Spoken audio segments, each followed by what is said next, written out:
Do you have advice for people on how to find a way out? You're a man who has suffered in this way, perhaps continue to suffer in this way. How do you find a way out? The first thing I do as a clinician, if someone comes to me and says they're depressed, is ask myself a question. Well, what does this person mean by that? So I have to find out, because maybe they're not depressed, maybe they're hyper anxious, or maybe they're obsessional. There's various forms of powerful negative emotion. So they need to be differentiated. But then the next question you have to ask is, well, are you depressed? Or do you have a terrible life? Or is it some combination of the two? So if you're depressed, as far as I can tell, you don't have a terrible life.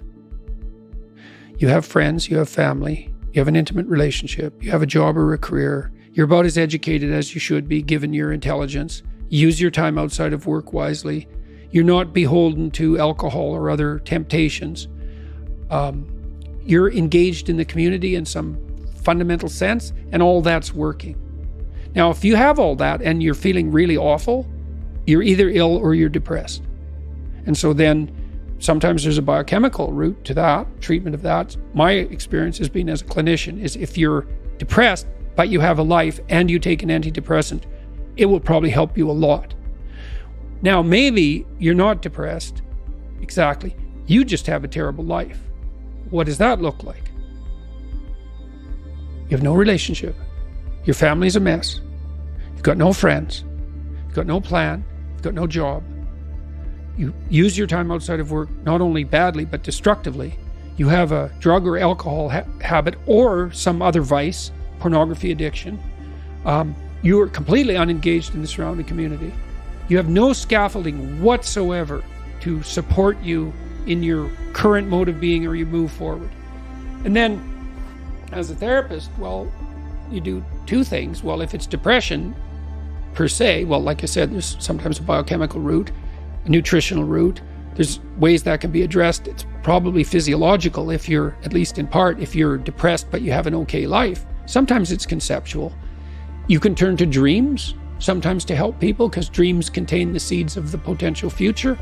And if your person is a real good dreamer and you can analyze dreams, that can be really helpful. But that seems to be only true for more creative people. And for the people who just have a terrible life, it's like, okay, you have a terrible life. Well, let's pick a front. How about you need a friend, like one sort of friend. Do you know how to shake hands and introduce yourself? I'll have the person show me. So let's do it for a sec. So it's like this. Hi, I'm Jordan. And people don't know how to do that. And then they can't even get the ball rolling. For the listener, Jordan just gave me a firm handshake. Yeah, as opposed to a dead fish. And there's these elementary social skills that hypothetically, if you were well cared for, you learned when you were like 3. Yeah. And sometimes I had lots of clients to whom no one ever paid any attention.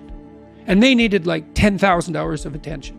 And some of that was just listening, because they had 10,000 hours of conversations they never had with anyone, and they were all tangled up in their head.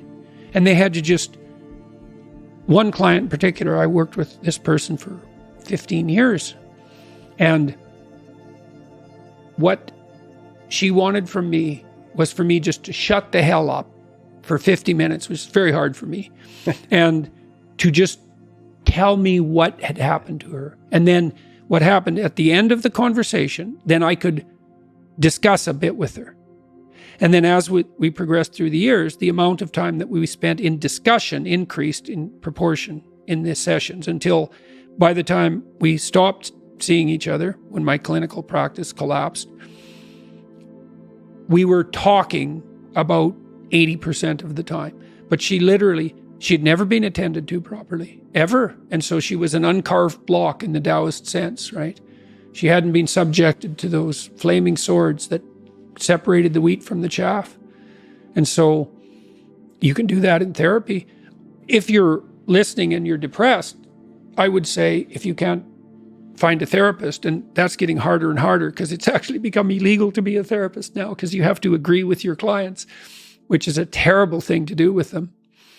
just like it's terrible just to arbitrarily oppose them, you could do the self-authoring program online because it helps you write an autobiography. And so if you have memories that are more than 18 months old that bother you when you think them up, part of you is locked inside that.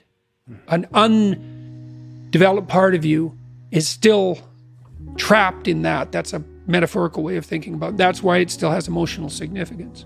So you can write about your past experiences, but I would say wait for at least 18 months if something bad has happened to you, because otherwise you just hurt yourself again by encountering it. You can bring yourself up to date with an autobiography. There's an analysis of faults and virtues. That's the present authoring. And then there's a guided writing exercise that helps you make a future plan.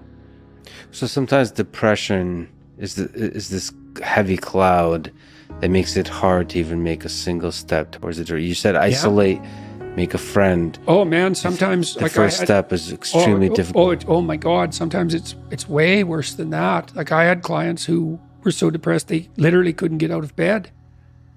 So what's their first step? It's like, can you sit up once today? No. Can you prop yourself up on your elbows once today? Like you scale back the dragon till you find one that's conquerable, that moves you forward. There's a rubric for life. Scale back the dragons till you find one conquerable, and it'll give you a little bit of goal, commensurate with the struggle. But the plus side of that, because you think that, God, that's depressing. You mean I have to start by sitting up? Well, you do if you can't sit up. But the plus side of that is it's the Pareto distribution issue, is that aggregates exponentially increase. And failures do too, by the way, but aggregates exponentially increase. So once you start the ball rolling, it can get zipping along pretty good. This person that I talked about was incapable of sitting with me in a cafe when we first met, just talking, even though I was her therapist. But by the end, she was doing stand-up comedy. So, it took years, but still, most people won't do stand-up comedy. That's quite the bloody achievement. She would read her poetry on stage too. So for someone who was petrified into paralysis by social anxiety and who had to start very small, it was a hell of an accomplishment.